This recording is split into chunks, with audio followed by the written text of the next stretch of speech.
Hi, this is going to be a relatively short video today, but I am going to be doing a video showing you, anybody who might be watching this, how incredibly worthy you are and how you have probably been basing your worth off lots of measures that in fact do not indicate your worth, but we have been wrongly misinformed and wrongly sold the idea that that is where we will feel enough. And unfortunately, it is just not.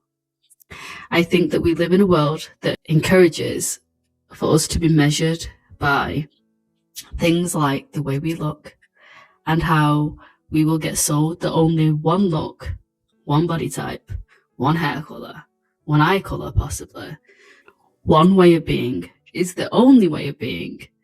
And it discriminates against so many people. And we are often also sold from a very young age that our worthiness, our sense of being good enough is in the things that we can achieve, the academic achievements that you can attain, or the things in which put you in competition with somebody else. Did you know that your chances of being born, you, like uniquely you, are 1 in 4 trillion? It's not even a number that you can really fathom. So it is really hard to get your head around that, but it's almost pretty much zero. And if your chances, the unique timing of your parents creating you and you being biologically who you are with your unique set of quirks, differences, look, is almost zero, shouldn't we take a moment to really reflect on just how incredible it is that you are here right now watching this, that you exist, that you have time here on Earth at this time, that it's possible for life here to exist, and you're here experiencing that? It's in that that makes you inherently worthy, that makes you inherently worth being here, because your chances of being here are almost zero. It is in not what you achieve. It is in not how you look. It is in not how you can be in competition or how you can be the same as the person next to you. But it is in what makes you uniquely different to me and to the person next to you. And I can't stress that enough because what a wonderful thing that is. And I love that. I often love the uniqueness of somebody and their ability to be bold in who they are. I love their laugh, or I love their funny way of thinking, or their thought processes. I love the things that make people uniquely them. And I want to encourage people to also begin to do that for themselves, but also begin to do that for others too. And I'm going to give you a couple of examples to really show you and really embed that you are inherently worthy because you are, and not because of the things that you can go on to achieve or get in competition with the next person beside you, or go onto social media and fall into the pit of needing validation or needing something else or somebody else to confirm that you're inherently worthy. And I'm going to give you 3 examples.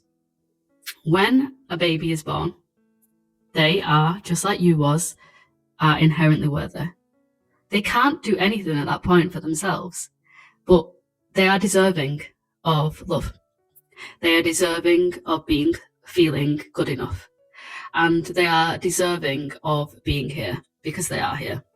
And most people can see that when we see that in something as innocent and as wonderful as the creation of life and an innocent, sweet baby. But what if I told you that they will experience a life where they will be made to feel less and not good enough? And that anything that is unique to them will be stamped out, but anything in which they can blend in or become like somebody else will be encouraged.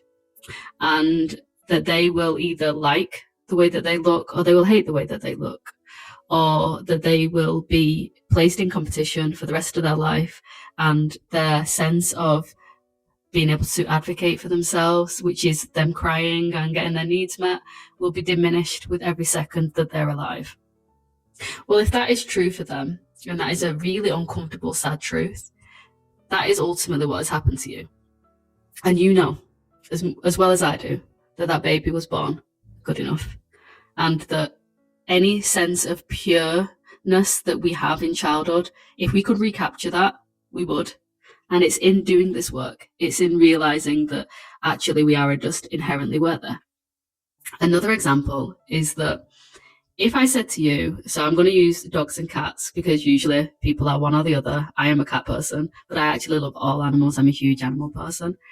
If I said to you, okay, you have a German Shepherd here, or you have a Labrador, or you have a Moggy, which is in English terms a mixed breed. Is one more inherently worthy than the other? You might have a preference, but what good is an opinion? It's the lowest form of intelligence, and they are just worthy.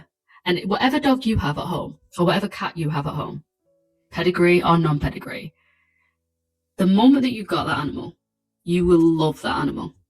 You will absolutely adore that animal. And it's not to do with it going to work and getting validation. It's not to do with the tricks that it learns.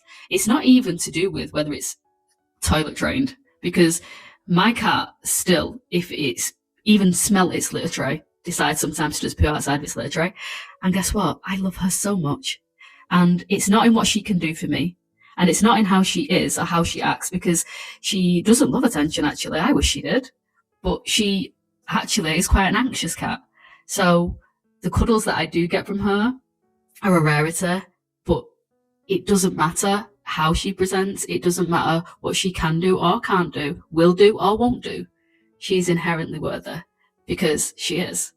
And I love her anyway. And she's deserving of my love, always, because she just is. And I know that it's easy for us to see that when it comes to our cats and our dogs. And another example of this would be, if you was walking down the street and you are anything like me and you like to be in nature and you see flowers, and if I said to you, the tree is no more worthy than the sunflower or the rose, but if it lived in a world where it was influenced by the same things that would influence us, that rose might spend its life wanting to be a sunflower, or that sunflower might spend its life wanting to be a rose. And neither one needs to be the other. And in placing it in a competition, in telling it that it needs to only feel enough once it receives the validation of us, would be an injustice that unfortunately we are all experiencing day in, day out. I think that our worthiness comes from just being. I think that our worthiness comes from the chances of us being here. And I also believe that our worthiness comes down to the choices we make, in the qualities that we possess, in how we love and how we receive love and how we give love, and how we act in alignment with a purpose greater than ourselves. And I can imagine that the person watching this, you are all of those things, and you have always been worthy. And it was never that you wasn't. It was just your ability to be able to see it. And I hope that this message today helps you to see and remove the lens in what you're seeing through that has made you feel like you was never good enough and was completely incorrect. And it has influenced you into believing that you need to source your sense of self and your worthiness outside of yourself, and you do not. What you've needed has been inside you this whole time. It has been about you this whole time. It's just your ability to be able to tap in and see that. I hope that this has been helpful to somebody watching today. And I hope you have been able to clear the lens in what you see through and see that you are just inherently good enough.